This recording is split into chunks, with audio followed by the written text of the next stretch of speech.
The season's over. Can you continue to play Javy Baez at this point? I think A.J. Hinch will be planning on something new because he didn't create this mess. What's coming up in the minors, Neil? Jackson Jobe in 3 years. Eggs. Yeah, but the Tigers, just real quick, I'm not going to spend a ton of time on it, but just as quick as they got it rolling, it's over.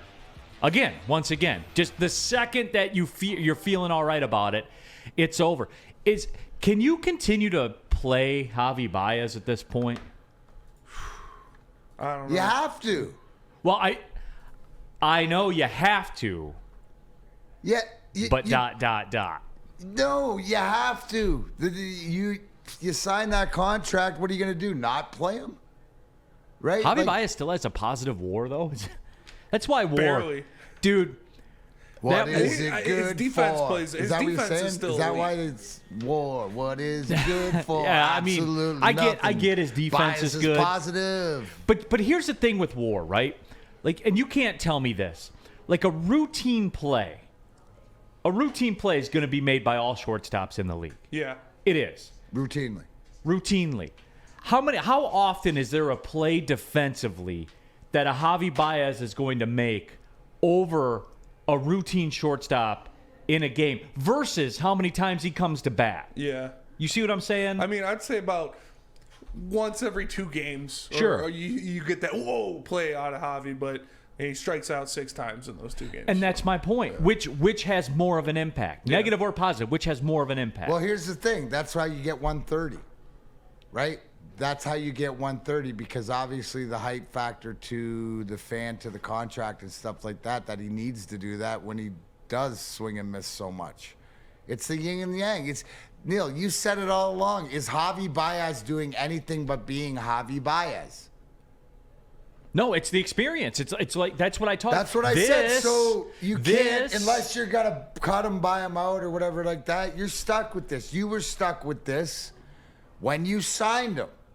That's the reality of what it is. The bigger thing is, why are you worried about Javy Baez? Shouldn't the focal point be on Al Avila and what's going on in the minors and how you're going to do? And Jamer Candelario went down yesterday, and the cycle will continue. I'm telling you guys, when this runs its course, that's going to be the narrative. Well, look at the injuries.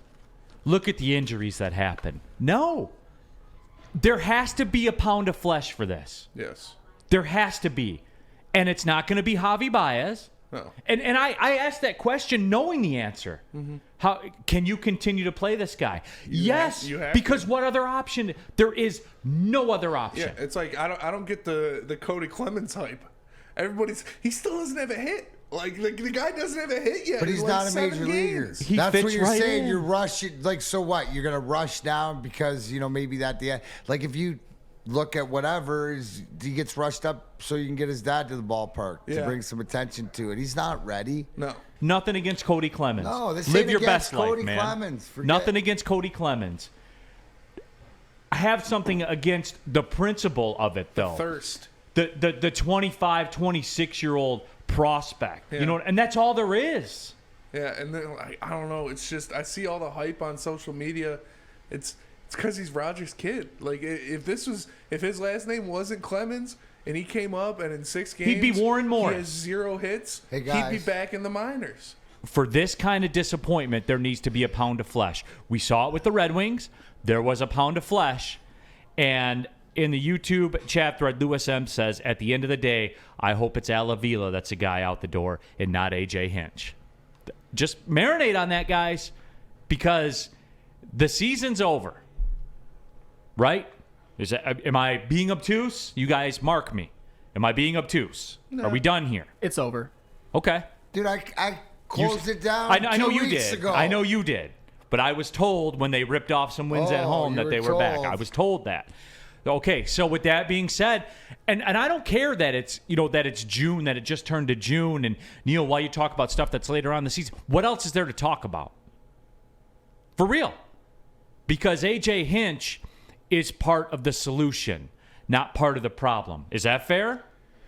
Yeah, Yes. moving forward, that's probably, if you're looking at the lineup, one out. If you look at Torkelson, Skubal first, Torkelson, right? Green's not up yet, and AJ Hinch. There's your value, right? And I'm not even throwing Mize or Manning or whoever's injured in there and stuff like this. But yeah, moving forward, because we agree he's a good manager and structure-wise, but the longer this plays out, he's got an option to leave. And so why would he stick around and build it unless he had more of a say to it? Because if you're, here's the thing. Do you guys think AJ Hinch doesn't see what we see? And he's got to go there every day and try to figure out something with nothing? And then he could be like sitting at home like me on Sunday night watching Sunday Night Baseball, like not last night because I was doing comedy, but like the thought of it and watching real teams play and putting real teams together. And, you know, Phillies have a big comeback with Bryce Harper's grand slam to tie it at 6. And then one of the rookies hits a 3-run shot, you know, like excitement like that with talent around the league, right? Names. What would you do? And how could you be mad that if he says, hey, because he didn't create this mess. There's a difference when you're the manager and you create the mess. Right, with your general manager and you want to work your way through it. Usually you get fired together. That's not the case here. But I'm really worried that if they don't make a move, at least around the All-Star game, going into the All-Star game, maybe coming out of it, that would be my timeline. That I think AJ Hinch will be planning on something new unless things are changed. And it's the direction, Neil. It's not, where are you going to get talent?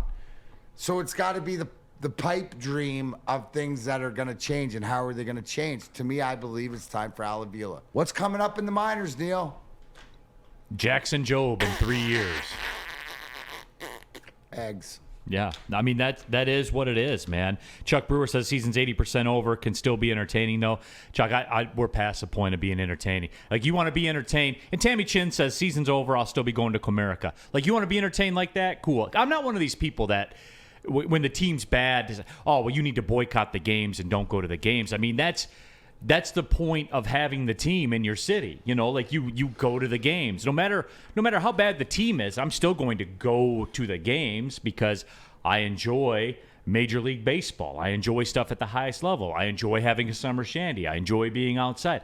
I'll never say that to people. I'll never tell people what they should do or what they shouldn't do. If you want to go, go. You know, I don't have a problem with that. You not going to the game is not going to be spending your $200 at the game is not going to be the difference between them firing Al Avila or not firing Al Avila. But you know what I'm saying? Don't expect that, and that's fine, right? And Tammy's but reasonable. Until they she give knows. me a reason, right? Tarek Skubal's a reason. A problem on the Skubal watch. I want to see what Torque's all about and seeing interviews and seeing the kid when Riley Green comes up, and stuff like that. So that's the attention I'm paying to. Maybe go down to enjoy downtown and stuff like that. But don't think at all that I'm ever going to be dialed in until they give me something to be dialed in about or a decision is made. Because it's really hard right now being a lifelong Tiger fan and watching and seeing on AJ Hinch's face. Right? It looks different, doesn't it? The same thing as I see in Steve Eisman's, but different. Because Stevie knows when we watched earlier in the season and we showed that picture of Steve Eisman in one of those games, and I gave you the, I know that look, right? He knows how to fix it. That was the look of, okay, I got changes to make here, right? Foreshadowing to the removal, right? With AJ Hinch, he's searching, he's too good. Because I believe he's not the one that's put himself in this position. Do you not, with the credentials AJ Hinch has, say to yourself, and you can see why it. am I doing this to myself? Right? After a while, being a champion and stuff, isn't there an easy way out? Because if they're not working with me or getting better or whatever it is, if I don't see an out, unless it's strictly money, what is your passion? Which I doubt it is at this point. It's just you can see it with AJ Hinch, the way he manages ball games, the way that he works the bullpen, the leverage situations, all that kind of stuff. He's good. He's good. I mean, it's proven. I like it. Like I like to watch him manage a game, or when we have a good team, or it's a good game. You don't feel that he's going to cost you. You don't have to overcome Brad him. Osmus. You had to overcome him to win. Right, Osmus, for whatever it was like, oh man, what's that move going to be made? So I think it's a reality, Neil.